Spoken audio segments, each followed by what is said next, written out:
Can curiosity really change how you practice medicine and how long you thrive doing it? Welcome back to another episode where I help younger physicians decrease stress and increase income by transitioning from corporate to independent practices, even without any business experience. In this episode, you'll discover how staying curious about international healthcare systems can improve outcomes in your local practice. You'll also learn why curiosity isn't just intellectual. It's a powerful shield against burnout and career stagnation. We'll also explore how a curious mindset can spark new ways to generate wealth while living a more balanced, energized life as a physician.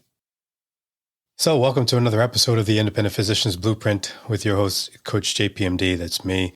And we're here to finalize our longevity series. And some of you might be wondering, why am I doing this long series on longevity? Well, it all started with curiosity. I was curious about why countries live longer than we do in the United States.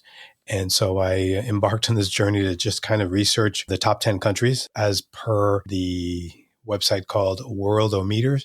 There's a site that actually tracks all of this. And so we talked about Reunion being number 10, Spain being number 9, Singapore 8, Italy, Australia, Switzerland number 5, French Polynesia number 4, and South Korea number 3. I'm sure you kind of talked about those two countries last time.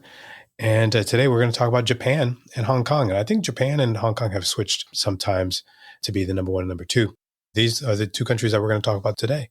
And so we've got Japan that ranks number 2. And of course, we know they're east of China, south of Korea. And their population is about 126,146,000. That's as of 2020 census. So they live on average, combined population male, female, 85 years. Women live to be 88.03 years, and men live to be 81.9. That's several years. It's almost like 6 years older than the U.S. men, American males. Their healthcare system, they've got a universal healthcare system, and so they take care of their population.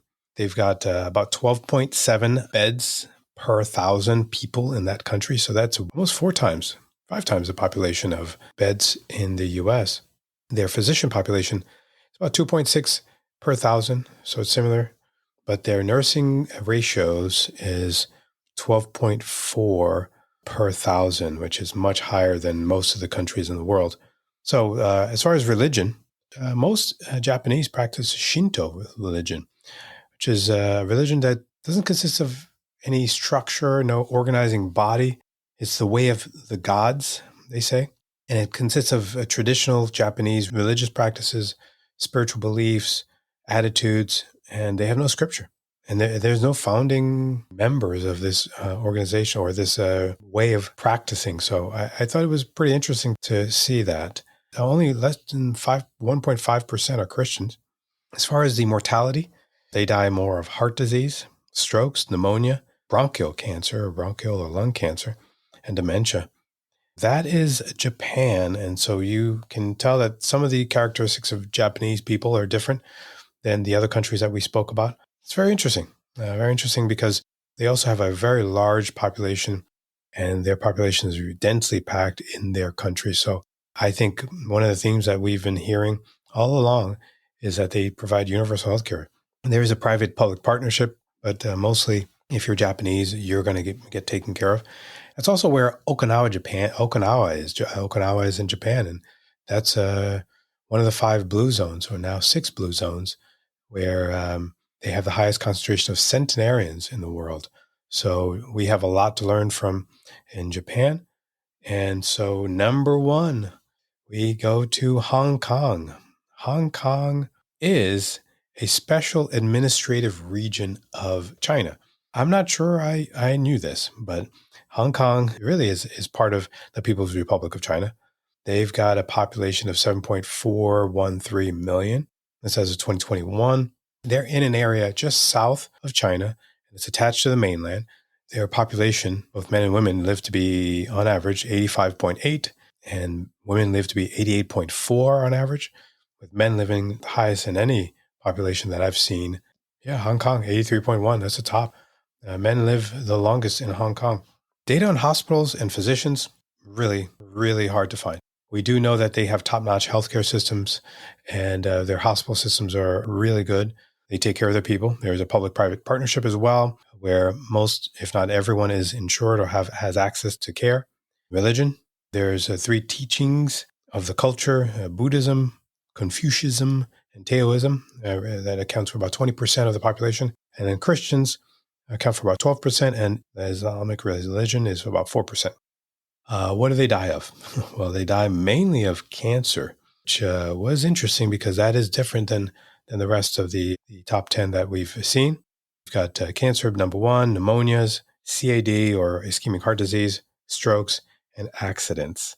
And I think one of the things that I've read, and I've read this on several different websites and several different sources, is that their longevity is linked to the food intake, what they eat. They're in the southern part of China, so they are coastal, and they eat a lot of seafood. They eat a lot of fresh fruits, exotic fruits as well. Some of their healthcare is taken care of by traditional Chinese medicine. And although it was reported that they mainly are an advanced society that uses advanced technologies for their healthcare systems, but I think one of the big things that I've seen is that they do have traditional Chinese medicine as well in that country. So that is the top 10 countries in the world that live the longest. And so I really enjoyed doing this, and I hope that you did as well. And I hope that may have sparked you to maybe do some of your own research in the communities that you live in.